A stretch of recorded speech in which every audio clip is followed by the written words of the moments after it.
क्या metaphor use किया है। जब माँ अपने बच्चों को लेके हवा में उछालती है तो बच्चा विश्वास करता है कि माँ मुझे गिरने नहीं देगी। यस और नो। वैसे ही यूनिवर्स पे विश्वास करके चलें कि मेरे साथ कभी भी बुरा नहीं होने देंगे। इनफाइनाइट इंटेलिजेंस, सबकॉन्शियस माइंड, सब एक ही चीज है। This is how you can acquire poise and mental and emotional health. शांत मिलेगी और इमोशनल हेल्थ आपकी स्ट्रांग मिलेगी। कहते हैं, मैं भगवान से प्रे कर रही थी अगर ये लड़का अच्छा होगा तो मेरे से शादी होगी, अगर ये सही नहीं होगा तो आप कुछ कर दोगे। और वो लड़का नहीं आया। कि उसको क्या विश्वास आया कि शायद ये लड़का मेरे लिए सही नहीं था। क्योंकि वो कहती है कि this might be the answer for, क्योंकि ही भगवान कभी फेल नहीं होते अपने आंसर में। He explained that his brother had been having an affair with his wife and that he had shot him on the spur of the moment. तो पता लगा उसकी वाइफ के साथ उसका अफेयर है, उसके भाई का, और उसने गुस्से में आकर उसको गोली मारी। अगर आप उसको बुरा भला कहेंगे तो उससे बुरा किसको लगेगा? आपको। You will feel hurt, you will be upset. How dare she say like this. और 10 बंदों को बोलोगे उसने लिख के दे दिया मैंने तो बिल्कुल ठीक बोला था। परेशान कौन हो रहा है? उसने अपना ओपिनियन बताया। अपना मीनिंग चेंज करें, फोकस चेंज करें, आप हर्ट होने से बच जाएंगे और आपकी फ्रीक्वेंसी डाउन होने से बच जाती है। Good morning everyone, welcome to another session of read books with me. आज हम डे 63 पे हैं, यानी कि 62 सेशंस हम लोग ऑलरेडी कवर कर चुके हैं। बहुत ही अच्छा टॉपिक हम पढ़ रहे हैं from the book the power of your subconscious mind by doctor Joseph Murphy. अभी तक के जितने भी सेशंस हैं इनके रिकॉर्डिंग्स आप यूट्यूब पे देख सकते हैं। मेरी प्लेलिस्ट में जाएंगे, वहाँ बुक रिव्यूज की प्लेलिस्ट को जैसे क्लिक करेंगे तो 1 2 3 4 सब सीक्वेंस में स्टार्ट हो जाएगी। तो it we are converting this book into an audio book practically देखा जाए तो। खाली हम पढ़ नहीं रहे हैं, हम इसको डिस्कस भी कर रहे हैं, समझ भी रहे हैं, ताकि हम इसको अपनी लाइफ में अप्लाई भी कर पाए। तो आज हम सेशन शुरू करते हैं, how to use subconscious mind for forgiveness, chapter number 17। आज पैराग्राफ है, a murderer learn to forgive himself. A man who murdered his brother in Europe visited me many years ago.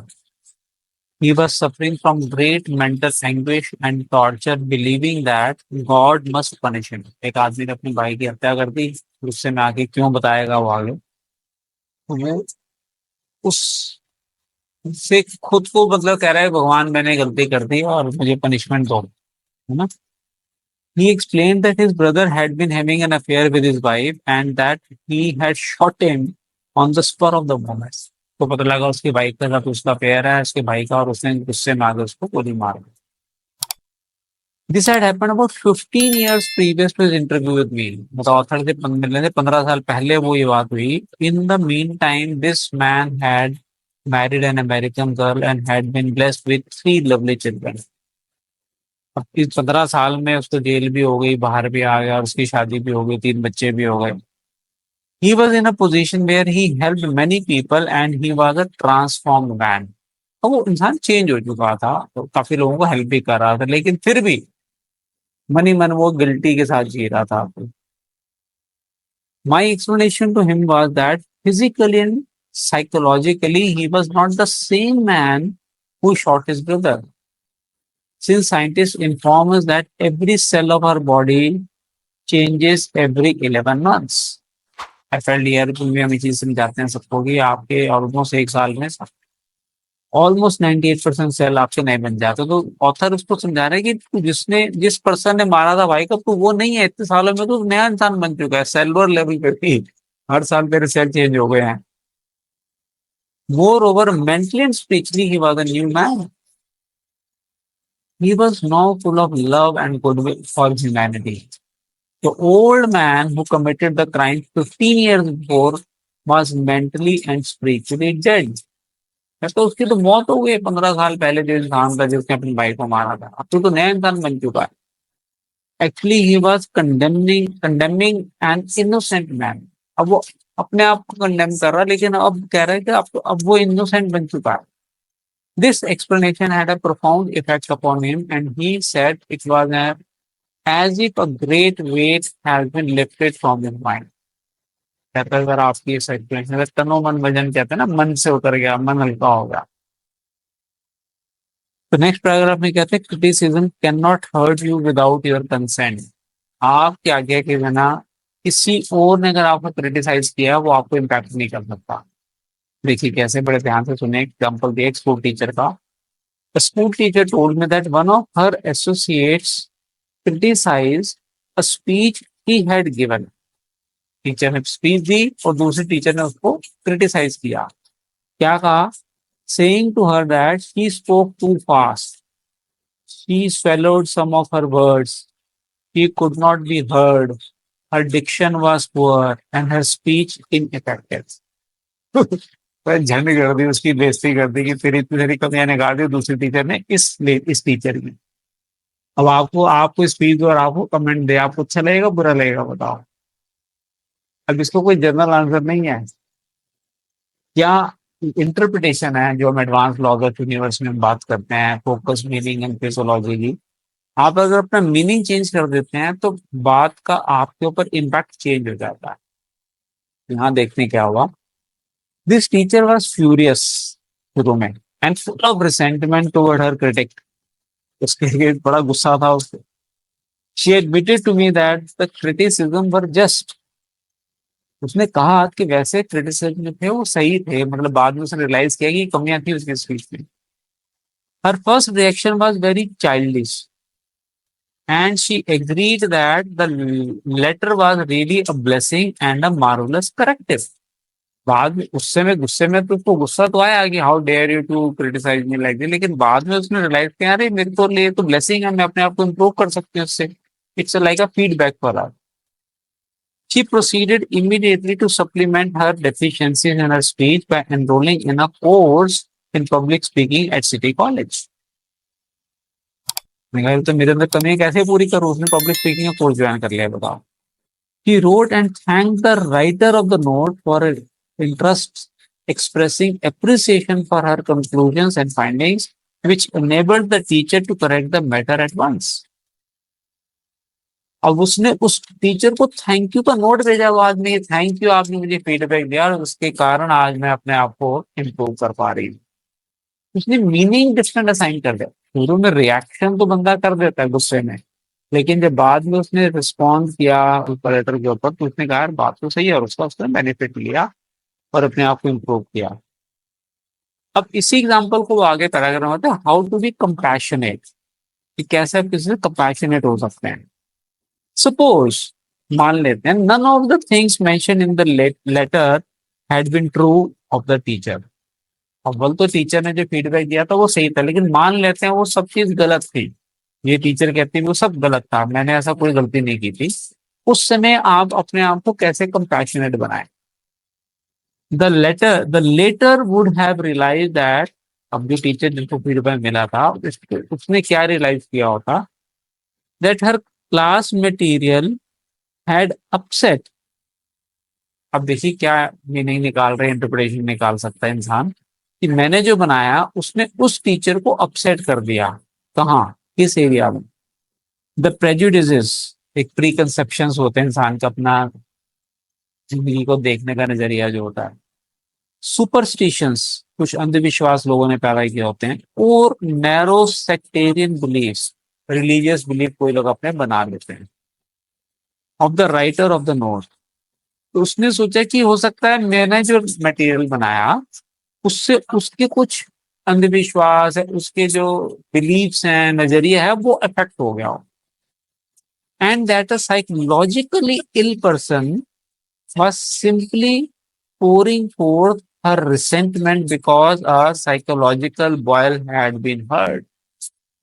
अब अगर आप कहते हैं किसी जख्म पे हाथ रख देंगे तो वो शोर मचाएगा, तो उसने ये मीनिंग दिया कि हो सकता है साइकोलॉजिकली इल हो, उसके जो नजरिए से मेरा पर नजरिया मैच ना करता हो, तो मैंने शायद उसको हर्ट कर दिया, इस वजह से वो अपना रिस्पॉन्ड कर रहा है, लेकिन मैं गलत नहीं हूं।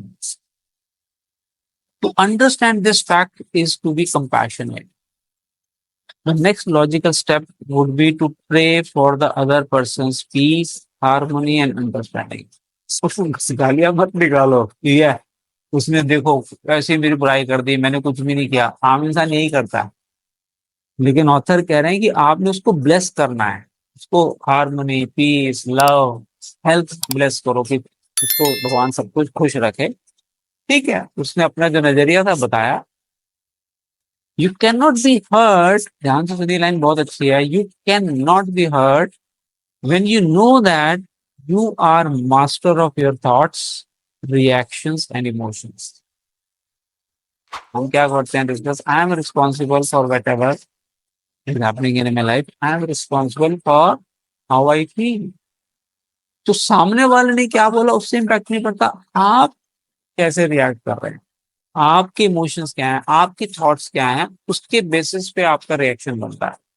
इमोशंस फॉलो थॉट्स, आपके इमोशंस थॉट्स से चलते हैं ना, आपने क्या सोचा, उसको क्या मीनिंग साइन किया।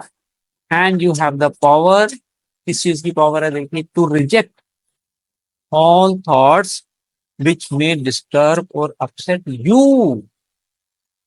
अगर आप उसको उसको बुरा भला कहेंगे तो उससे बुरा किसको लगेगा, आपको। You will feel hurt, you will be upset, how dare she say like this. 10 बंदों को बोलोगे उसने लिख के दे दिया मैंने तो बिल्कुल ठीक बोला था। परेशान कौन हो रहा है, उसने अपना ओपिनियन बताया। अपना मीनिंग चेंज करें, फोकस चेंज करें, आप हर्ट होने से बच जाएंगे और आपकी फ्रीक्वेंसी डाउन होने से बच जाती है। Next paragraph, left at the altar. Some years ago, I visited a church to perform a marriage ceremony. The young man did not appear, and at the end of 2 hours, the bride to be shed a few tears and then said to me, शादी कराने गए और बंदे दूल्हा ही नहीं आया भाई साहब, बताओ। अब वो दुल्हन क्या कहती है देखिए, बड़ी अच्छी लाइन बोली उसने, I prayed for divine guidance, this might be the answer for he never fail. कहते मैं भगवान से प्रे कर रही थी, अगर ये लड़का अच्छा होगा तो मेरे से शादी होगी, अगर ये सही नहीं होगा तो आप कुछ कर दोगे। और वो लड़का नहीं आया, कि उसको क्या विश्वास आया कि शायद ये लड़का मेरे लिए सही नहीं था, क्योंकि वो कहती है कि this might be the answer for, क्योंकि ही, भगवान कभी फेल नहीं होते अपने आंसर में। There was, that was her reaction, faith in God and all things good. हम कहते हैं ना भगवान जो करता है हमेशा मेरे अच्छे के लिए करता है। ये विश्वास अगर आप पैदा करके चलते हैं जो उस लड़की ने किया, तो उसकी वजह से ही वो रिएक्ट कर पाई है। She had no bitterness in her heart because, as she said, it must not have been right action because my prayer was for right action for both of us. दोनों के लिए अच्छा नहीं था शायद हमारा ये शादी करना, इसलिए भगवान ने ये नहीं करने दी। Someone else having a similar experience would have gone into a tantrum, have had an emotional fit, required sedation, and perhaps needed hospitalization. सही बात है, अगर एक एवरेज इंसान के साथ, लड़की के साथ ऐसा हो जाए, उसको दूल्हा ही ना पहुंचे, तो उसके मन में क्या बीतेगी आप सोचिए। पागल हो जाएगी वगैरह, हो सकता है हॉस्पिटलाइज ना करना पड़े उस लड़की को। और ये लड़की मेच्योर थी। बहुत अच्छी लाइन, आप ध्यान से पढ़िए सुनिएगा। Tune in with the infinite intelligence with in your subconscious depths, trusting the answer in the same way that you trusted your mother when she held you in her arms. वाह, क्या metaphor use किया है। जब माँ अपने बच्चों को लेके हवा में उछालते हैं तो बच्चा विश्वास करता है कि माँ मुझे गिरने नहीं देगी, यस और नो। वैसे ही यूनिवर्स पे विश्वास करके चलें कि मेरे साथ कभी भी बुरा नहीं होने देंगे। इनफाइनाइट इंटेलिजेंस, सबकॉन्शियस माइंड, सब एक ही चीज है। This is how you can acquire poise and mental and emotional health. शांत मिलेगी और इमोशनल हेल्थ आपकी स्ट्रांग मिलेगी। तो आई थिंक ही कंप्लीट करते हैं, और क्योंकि नेक्स्ट पैराग्राफ काफी लंबा है, तो नेक्स्ट डे हम 64 डे में हम इसको आगे कंटिन्यू करेंगे। छोटे छोटे क्लिपिंग्स हैं, इसके लिए छोटा इसलिए रखा जाता है कि आप आराम से एक स्लॉट सुन सकते हैं। 10 मिनट भी है तो 1.5x पे करके आप इसको सुन सकते हैं, बार बार सुन सकते हैं, ताकि आप इन चीजों को समझें, इम्बाइब करें और अप्लाई करें और इसका बेनिफिट लें। So wish you all the best. Thank you for joining. Looking forward to see you on coming Thursday in the next session. Bye bye.